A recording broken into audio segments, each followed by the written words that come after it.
Have I found the best club that no one's buying? One of the most common questions that you guys and girls are asking me. Should you be playing long irons, hybrids, fairway woods? So I've got 4 situations on the golf course where we're going to test the long iron, a hybrid and a fairway wood up against each other. We've got 3 special guests. By the end of this video, I will be shocked if you are not adding one of these clubs to your new test list. So situation number 1, we're 220 yards out and we're hitting over water. Now I don't want you to get lost in our numbers. These can be the equivalent ideas for however far you hit these equivalent clubs. Because we're quite contrasty here. At the 7 wood, the iron and the hybrid, what would you be choosing in that situation? I'd be going for the iron. See, and that would, because of the slight downhill lie, I would never do that because I don't hit that high, but you can get the ball up. Yeah. And you wouldn't use these because you're not a fan of curved, like you just don't like hybrids? I just hit a lot of iron shots, so I just feel better with them. So it's so interesting from the start, you can already see how it's going to be a bit of a horses for courses idea, meaning that Trey just likes those irons so much better. Let's see how Trey hits this iron.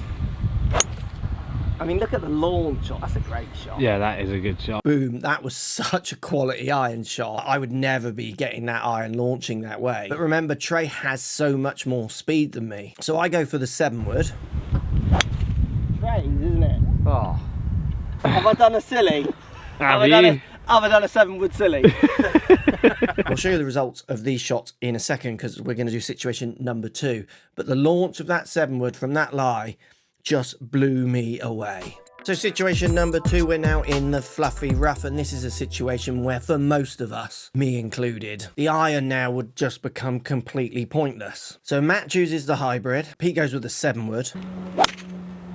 Yeah, it's a pretty good effort from there. I mean, he did get the height on it, which is good. I'm not sure that's getting over the water because it's obviously it gets height, but it was a low spin dipper, wasn't it? Yeah. The iron, you felt like that would just come out super flat, do you? Yeah, I feel like a hybrid's going to cut through it a bit easier and Pop get it a up. bit more distance possibly.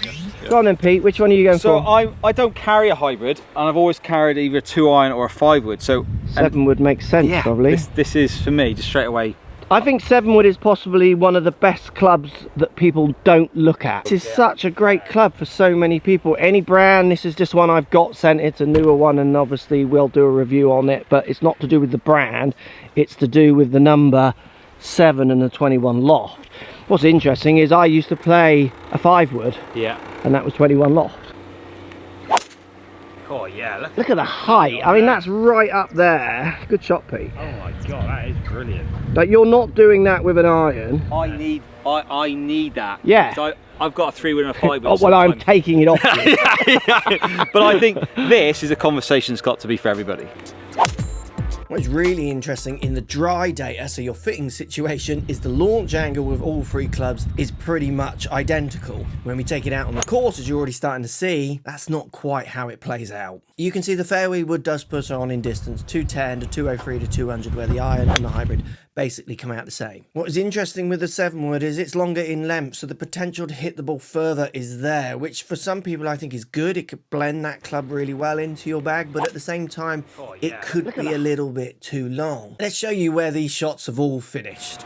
That's Trey. So Matt's in the water, but that's Pete's, which is impressive from the lie. Very good. And then I'm just on the front, and if you walk with me, look how quick that's gone. Unbelievable. That is 7 wood delight. So situation number 3 is a tiny reason to choose one of these clubs. It's chipping around the green. Chipping around the green with these clubs is simple. The long iron, it's almost pointless. Like Pete, who's a good chipper, has a go with the 7 wood. One go, like that's the first time he's ever done it, and look how close it goes. So simple, isn't it? I've had issues with my chipping. My chipping's still not great. I'll use a hybrid. I've got a chipper. But what I do is fill my bag up with clubs that I need that help me score.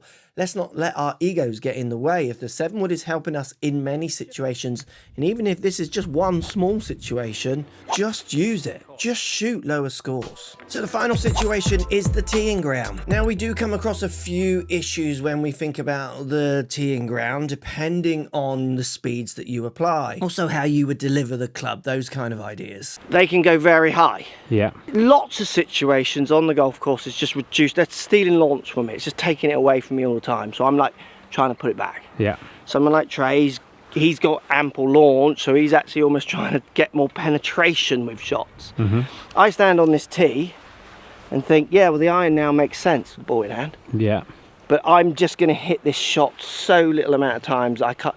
If we were allowed 15 clubs in my bag or 16 clubs, I would put one in. But I can't take the higher ones out. All I then do is learn to hit these not from a tee on the tee. You know, I'll put it on a pretty ground. average lie, but Yeah. I wouldn't tell that to many everyday golfers because they want that help. I hate the fact that this is a flat face. I don't. I know you like it, and I Yeah. guess you I sort. love it. Yeah. I hit love a toes flat and face. heels, and this saves me. It starts out and it comes back. But you guys hate that, don't you? Yeah, I do. I do. Yeah. I can't work with it. What should they pick? What should they use? It's horses for courses, and I don't think you could even bracket it in handicap. No. Because there'll be a 20 handicapper who launches it in the air, and that's no good. Yeah. And there'll be low players, you know, a pro who doesn't launch it, and that's no good now. Yeah. But if you were to throw nets, if you're struggling to get the ball up in the air from the fairway, you're struggling on approach shots around whatever your 200-yard equivalent is, if that is 150 for you watching, or 250, whatever it is, adding a launch, which is what they can do, is something you should definitely all look at. And getting it to blend more with your iron set and your club above this. Yeah. 3-wood, whatever it is. But the 7-wood, maybe the best club that no one ever plays. Ooh, there's a title, isn't it? Big shout. Wow. If you enjoyed this club test, you're going to love this club test, where I tested an 18-year-old club up against a brand new one, and the results are mental.